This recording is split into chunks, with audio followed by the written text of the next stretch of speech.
Hello, everyone. So this is the time. We have Pluto, Sun opposition, squaring the lunar nodes, Venus stationing retrograde. For myself and so many astrologers, this is the window we've been looking at as sort of the essence of the 2023 transits. This time and really the next 10 or so days is a particularly strong portal of evolutionary flow. The dynamics inside emerging right now are intense, are powerful, are essential. So we're in this evolutionary window. And when we are in an evolutionary window, it's hard to say what we can do about it. It's hard to say, all right, this is how to deal with evolution because, and I really resonate and appreciate Jeff Green's essential teaching. Fundamentally, evolution is a matter of cooperation or resistance. And this is helpful for me, right? There are tools, there are practices, there are things that are helpful in engaging with the deeper content. But just remembering that fundamentally, evolution is really a matter of cooperation or resistance elicits 2 points of awareness. One, it's impersonal, it's happening, and it's a matter of accepting it, aligning with it in the stance of cooperation. Like cooperation is a stance of openness and alignment with, or resisting it. But it implies something is happening regardless of your personal preferences, personal story, personal ego structure makeup. That's helpful because it gives me some sense of trust that there's something greater than my own making unfolding here, which is great because I can't necessarily trust my own making, my own personal will, how I would prefer things to go. I think if we only depended on that, we wouldn't really make these deeper changes because we're really attached to what we know and to what we determine as security. And this is the other point that's implicit in this idea of cooperation or resistance. It says that we have, within these evolutionary phases, free will. We have the capacity to choose to be in cooperation or resistance. And that to me is profound. And I want to spend some time really looking at that with an authentic inquiry. Because to say that we can choose to cooperate or choose to resist says something very powerful about who we are. And there's that, ongoing debate or conversation about do we have free will? So I want to share my current threshold of insight and understanding about this. To me, free will only exists on the level of our beingness, on the level of soul. Our human self, our human personality, our ego construct has no free will. It's kind of like saying a car has free will. The car will follow the directions of the one driving it. But let's say you have a car that's designed very well. It's programmed to drive on its own. It's programmed to be aware of the environment and take cues from the environment. And it seems that it has its own intelligence, but even then it's just programmed. That intelligence is actually programmed. The design and the movement of the human personality has no freedom on its own. Zero. And this is the point. This is actually why I think this conversation around free will is oftentimes wrought with a lot of confusion or tension even, or resistance even. Because if we look at ourselves from the point of view of our personality, and we fail to recognize that this entirety of personal selfhood, this personality construct, which includes who I am, what I want, what I need, my story of the past, that which I like, that which I don't like, all of these things are incredibly temporal and ephemeral and limited. And if we're looking at that, of course there's no free will. I'm going to be perceiving life circumstances and what's actually happening and thus making choices about it in a profoundly subjective way. So then when we really look at this idea of choosing cooperation or resistance, it points fundamentally to the stance that we're holding on the inside, the nature of our consciousness, which then speaks to where our attention is and what it is we're perceiving. When we look at this idea of cooperation and resistance and the inevitability, the transpersonal reality, the objective fact of evolution, as it meets our agency to choose, our inherent free will, we look at then what are the choices that we actually make? What is it that impels and inspires actual choices? Well, these choices don't come from a duality of right and wrong. very important to understand that the personality that wants to get it right relative to our attachments will see a right choice and a wrong choice. I can get it right, I cannot get it right. What do I do? It's all navigating how can I make sure something bad doesn't happen or something good only happens. So what is it actually, like what impels actual choice making? What's actually going on there? And I think, again, this is sort of to the mind, it's hard to really grasp. It's a poetic internal process that only the heart can understand. And I want to offer a couple perspectives on this from my own learning.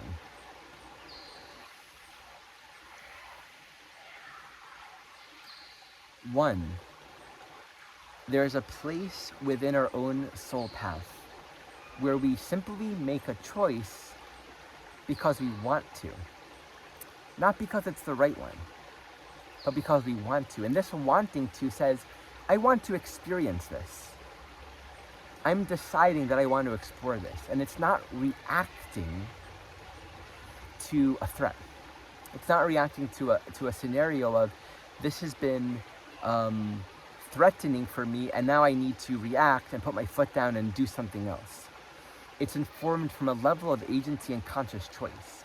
And within the Aries-Libra axis, there might be, and I've spoken a bit to this, but I want to emphasize this other quality, there oftentimes is a need to consciously embrace making the very opposite choice of what we've ever made. Right? Going in the very opposite direction of where we've ever gone before.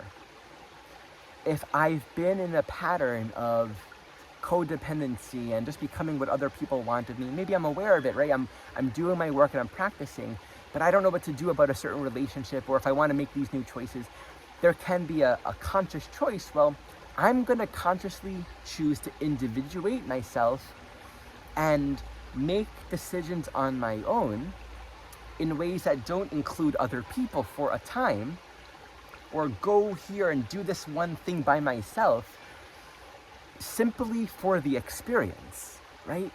I'm going to do something I've never done before so I can be in a new human experience, and that will give me more perspective. And that's very different than coming from reactivity.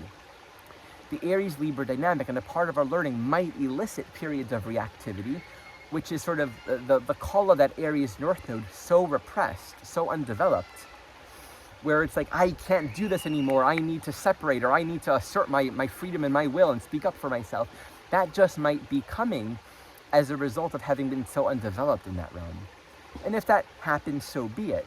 That isn't coming from choice, from agency, that's coming from the almost predictability of what happens when you repress something long enough, right?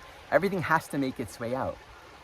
And so if that happens too, let's just use that as an example, even that is valuable from the point of view of any time we find ourselves experiencing polarities, it's going to at some point induce awareness.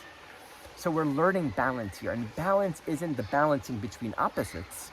Balance is the ability to live with an open heart, peacefully, whole in ourselves, in the present moment, unconcerned with the future, and free of any concern, resolved and at peace with the past. That's balance. Harmony and balance is the dance, right?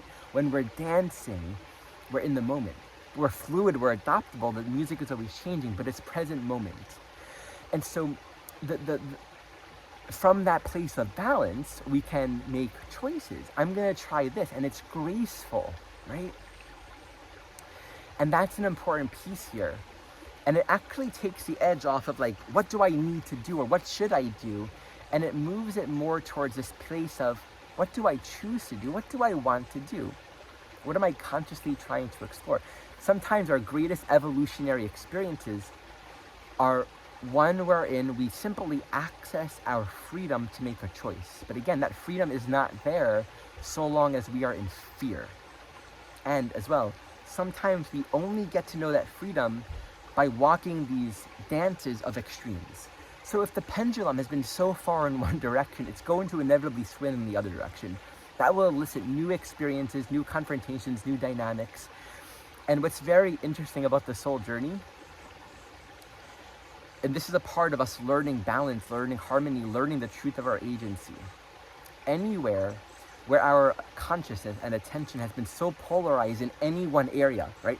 be it a way of being in relationship, be it a dietary orientation or a political idealism, whatever has been sort of absolute within our consciousness creates, by evolutionary necessity, the need to explore and integrate its opposite. It doesn't mean we have to necessarily eat all the foods we said we wouldn't or flip to the other ideology, although often that's what happens. It means one way or another we have to integrate the polarity. And so becoming aware, and often this awareness happens through reflection, awareness of the outside, of the other, right?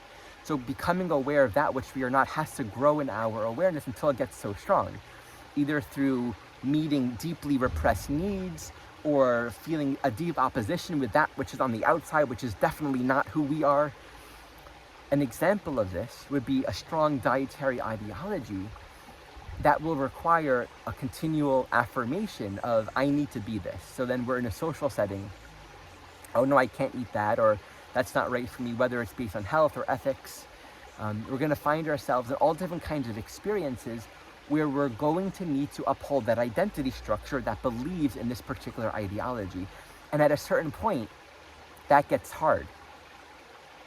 At a certain point, that gets difficult. Or a strong political ideology, you're going to have to uphold that and really believe in that in a diversity of experiences with family and friends and other people who think differently. We agree here, but I like that candidate and you like that candidate. And any opinion, any strong idealism, any strong preference itself that is the formation of our own identity is going to get exhausted by the amount of maintenance required to uphold it. And what we ultimately realize in the end is this is just the explorations of identity. None of these stances are true for us in the ultimate sense. They're just true for the identity and the self-construct that we're wanting to play out.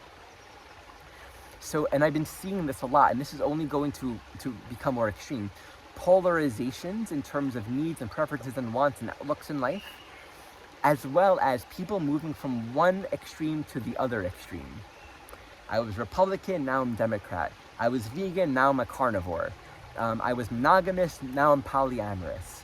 I was anti-capitalist, now I want to make a lot of money. And if we find ourselves doing that or impelled in that direction, just go with it, embrace it. If you find other people do it, just embrace it. It's beautiful. I was New Age, now I'm all about just Jesus. Like, this is a part of the journey. And it's a part of the learning of our freedom and our agency. Until our choices are free of judgment, free of comparison, free of past and future, free of reactivity, they're not entirely free. They're still a part of the pendulum of identity. And if that's a part of it, so be it. I'm going to close with this little song that is also a prayer and an affirmation to strengthen us in this time of great change. Oh, great Spirit, I pray to you. Take my problems, take my worries too. You are the light in the darkness of my mind. I want to wake up, leave the past behind. I want to wake up, please illuminate my mind. So wake me up to the real world. I want to know you, I want to know the truth. So wake me up to the real world. I want to know you within, I seek the truth. Oh, great Spirit, I pray to be simple and honest, to just be me. Oh, great Spirit, I am in your hands, following the way, and I trust in your plans. I'm following the way, and I trust in your plan. So wake me up to the real world. I want to know you, I want to know the truth. So wake me up to the real world. I want to know you within, I see the truth. So wake me up to the real world.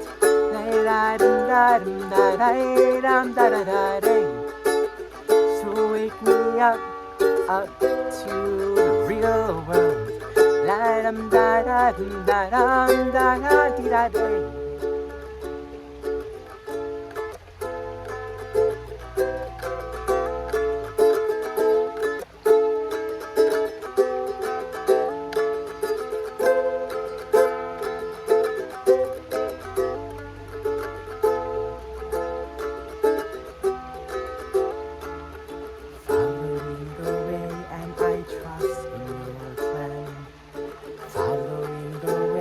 I trust in your plan. I am following the way and I trust in your plan. Following the ways and I trust